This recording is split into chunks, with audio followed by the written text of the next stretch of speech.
1936లో యోషి షిరోటరి అనే వ్యక్తిని మర్డర్ కేసులో అరెస్ట్ చేశారు. అతను ఆ పని చేయలేదు, కానీ పోలీస్ వాళ్ళే అతన్ని బలవంతంగా అరెస్ట్ చేసి ఒప్పించారు. అంతేకాకుండా వాళ్ళు షిరోటరిని చాలా టార్చర్లు పెట్టేవారు. అంతేకాకుండా రేపే ఎప్పుడో కోర్టు తనకి ఉరి శిక్ష వేస్తుందని షిరోటరికి తెలిసింది. చావడం కంటే ఎస్కేప్ అవ్వడం మేలు అని అనుకున్నాడు. టైం ఎగ్జాక్ట్గా 5:30 అవుతుంది. ఆ జైల్లో ఉన్న 15 గార్డ్స్ బయటికి వెళ్ళారు. మళ్ళీ 15 మినిట్స్లో వస్తారు. వాళ్ళు అలా వెళ్ళగానే మనోడు ప్లాన్ ఇంప్లిమెంట్ చేశాడు. మెటల్ వైర్తో లాక్ ఓపెన్ చేశాడు. ఆ మెటల్ వైర్ అతనికి ఎలా వచ్చింది అని మీకు డౌట్ రావచ్చు. వాళ్ళు స్నానం చేయడానికి బకెట్స్ ఇస్తారు కదా, ఆ బకెట్ హ్యాండిల్ తీసి పెట్టుకొని 5:45 కల్లా మనోడు ఎస్కేప్ అయ్యాడు. 6కి గార్డ్స్ వచ్చి తన సెల్ చూస్తే అతను ఉన్నాడు. అదలా అనుకున్నారా? అతను షిరోటరి కాదు, ఫేక్ బెడ్. అసలు షిరోటరి ఎలా తప్పించుకున్నాడు? ఇదే కాదు, ఈ వీడియోలో నేను నమ్మలేని విధంగా జైలు నుండి పారిపోయిన వ్యక్తి గురించి చెప్తాను.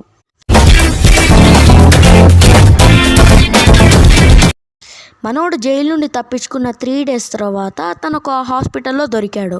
ఇంకేముంది, పోలీసులు జైల్లో వేశారు. అతను జైలు నుండి తప్పించుకున్నాడు కాబట్టి కోర్టు అతనికి లైఫ్ లాంగ్ జైలు శిక్ష వేసింది. కానీ షిరోటరి తన వైఫ్ని కూతుర్ని కలుసుకోలేదని చెప్పి చాలా బాధపడ్డాడు. అలా 6 years జైల్లోనే ఉన్నాడు. సంవత్సరం 1942. అప్పుడే వరల్డ్ వార్ 2 జరుగుతుంది. షిరోటరిని అకిటా అనే సిటీలో అకిటా ప్రిజన్కి షిఫ్ట్ చేశారు. గార్డ్స్ ఇక్కడికంటే చాలా దారుణంగా ఉన్నారు. వాళ్ళు మనోడిని దారుణంగా ట్రీట్ చేసేవాళ్ళు, ఫుల్ టార్చర్. షిరోటరి జైలు నుండి పారిపోయాడన్న విషయం అక్కడికి కూడా తెలిసింది. అందుకు ఇంకా హింసించేవాళ్ళు, కొట్టేవాళ్ళు, ఎక్కువగా వర్క్ చేయించేవాళ్ళు. ఆ తర్వాత మనోడిని సాలిటరీ కంపార్ట్మెంట్లో వేశారు. ఈ కంపార్ట్మెంట్ ఎలా ఉంటుందంటే ఒక మనిషి బెడ్ సైజ్లో ఉంటుంది. దాంట్లో కిటికీలు కూడా ఉండవు. దీని నుండి తప్పించుకోవడం హైలీ ఇంపాసిబుల్. పైగా మనోడికి 24/7 సంఖ్యలు ఉండేవి. ఆ గార్డ్స్ ఖైదీల్ని బాగా అబ్జర్వ్ చేసేవాళ్ళు. కానీ అక్కడ కోబాషి అనే గార్డ్ షిరోటరిని ఏమనేవాడు కాదు, కాస్త మంచోడు. June 15th, పైగా వర్షం.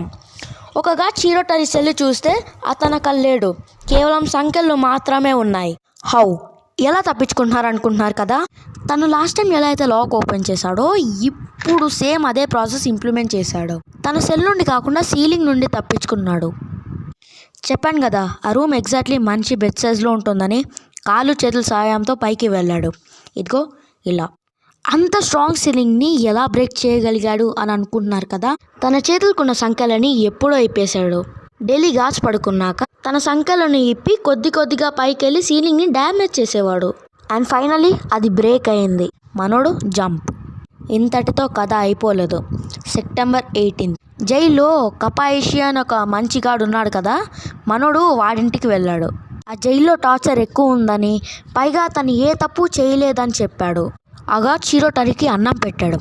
అతనే షిరోటరికి తెలియకుండా పోలీసులకి ఇన్ఫార్మ్ చేశాడు. అప్పటి నుండి షిరోటరి ఎలాంటి గార్డ్ని, పోలీస్ని నమ్మకూడదని అనుకున్నాడు. కానీ ఆ గార్డ్ అలా ఎందుకు చేశాడంటే తన జైల్లో ఉన్న టార్చర్ సిస్టమ్ని మార్చాలనుకున్నాడు. కానీ తన ప్లాన్ వర్కౌట్ కాలేదు. ఇక్కడుండే జైలు చాలా చల్లగా ఉన్నాయని అతను టోక్యోలో ఉన్న జైల్లోని మార్చమని కోర్టులో అడిగాడు. మనోడి గురించి తెలిసిందే కదా, మళ్ళీ ఏం ప్లాన్ చేసావురా బాబు అని అనుకొని తన రిక్వెస్ట్ని రిజెక్ట్ చేసింది కోర్ట్. ఆ తర్వాత మన షిరోటరిని అబాషి అనే జైల్లో వేశారు. ఈ జైలు నుండి తప్పించుకోవడం హైలీ ఇంపాసిబుల్. అది 1943. చాలా చల్లగా ఉంది, జైల్లోనే కాదు బయట కూడా. ఎంతంటే హాట్ ఫుడ్ని 2 minutesలో గడ్డ కట్టించగలడు. ఆ జైల్లో కూడా తనకి కష్టాలు తప్పలేదు. కొట్టడం, టార్చర్ చేయడం, జైలు నుండి పారిపోయే మొనగాడివా అంటూ నరకం చూపించడం. షిరోటరికి ఎన్నో ఎబిలిటీస్ ఉన్నాయి. తన ఎలాంటి లాక్స్నైనా ఓపెన్ చేయగలడు, గోడల్నికి పాకగలడు, సీలింగ్ని బ్రేక్ చేయగలడు. లైక్ ఒక సూపర్ హ్యూమన్ అనుకోండి. ఇంకేముంది, ఇంత టార్చర్ పెడితే ఎవరైనా ఊరుకుంటారా? పైగా మనోడు అస్సలు సహించలేడు. తను ఎలాగైనా ఇక్కడ నుండి ఎస్కేప్ అవ్వాలి అని అనుకున్నాడు. కానీ వాళ్ళ మనోడికి ఆ ఛాన్స్ అయితే ఇవ్వలేదు. అతని కోసం ఒక స్పెషల్ సెల్ని అరేంజ్ చేశారు. ఆ రూమ్కి విండోస్ కూడా లేవు. వెలుతురు రావడానికి ఒక వెంటిలేటర్ మాత్రమే ఉంది. డోర్కి ఒక విండోలా ఉంటుందంతే. తన కాళ్ళకు కూడా సంకెళ్ళు కట్టారు. అది సుమారు 20 kgs బరువు ఉంటుంది. Almost close. ఇప్పుడేం చేస్తాడు మీ hero? Will he give up? గాయపడిన సింహం నుంచి వచ్చే శ్వాస గర్జన కన్నా భయంకరంగా ఉంటుంది. తన కాళ్ళకు సంకెళ్ళు వేసిన కనీసం 3 ఎక్స్పర్ట్స్ అండ్ 5 స్పెషలిస్టులు కలిసి 4 గంటలు కష్టపడితే ఆ సంకెళ్ళని రిమూవ్ చేయొచ్చు. అలాగే మనోడు కొన్ని నెలలు జైల్లోనే ఉన్నాడు. వింటర్ సీజన్ పోయి స్ప్రింగ్ సీజన్ వచ్చింది. ఆగస్టు నెల. జైలు అధికారి అన్ని రూమ్స్ చెక్ చేయాలని వెళ్ళాడు. అన్ని రూమ్స్ చెక్ చేశాడు. షీరోటరీ ఉన్న రూమ్ కూడా చెక్ చేశాడు. కానీ అందులో షీరోటరీ లేడు. ఉత్తి సంఖ్యలు మాత్రమే ఉన్నాయి. హౌ? ఎలా తప్పించుకున్నాడు అనుకుంటున్నారు కదా. తన జైలు నుండి తప్పించుకోవాలని అనుకున్నాడు. తను 6 నెలల ముందే ప్రిపరేషన్ స్టార్ట్ చేశాడు. అక్కడ డైలీ ఫుడ్ ఇస్తారు కదా. అక్కడ మీసో అనే సూప్ ఐటమ్ ఉంటుంది. ఆ సూప్లో హై సాల్ట్ కంటెంట్ ఉంటుంది. ఆ సూప్ ఆ డోర్కున్న లాక్ మీద అండ్ అతని కాళ్ళకున్న సంఖ్యల మీద ఉమ్మేవాడు. దానివల్ల అది కొద్దిగా తుప్పు పట్టేవి. అండ్ ఫైనలీ అది మొత్తానికి తుప్పు పట్టేసింది. మనోడు అన్నీ ఇరగ్గొట్టుకొని జంప్. ఆ విండో చిన్నదైనా మనోడు దూకేయగలిగాడు. ఎందుకో చెప్పండి, సూపర్ మ్యాన్ కదా.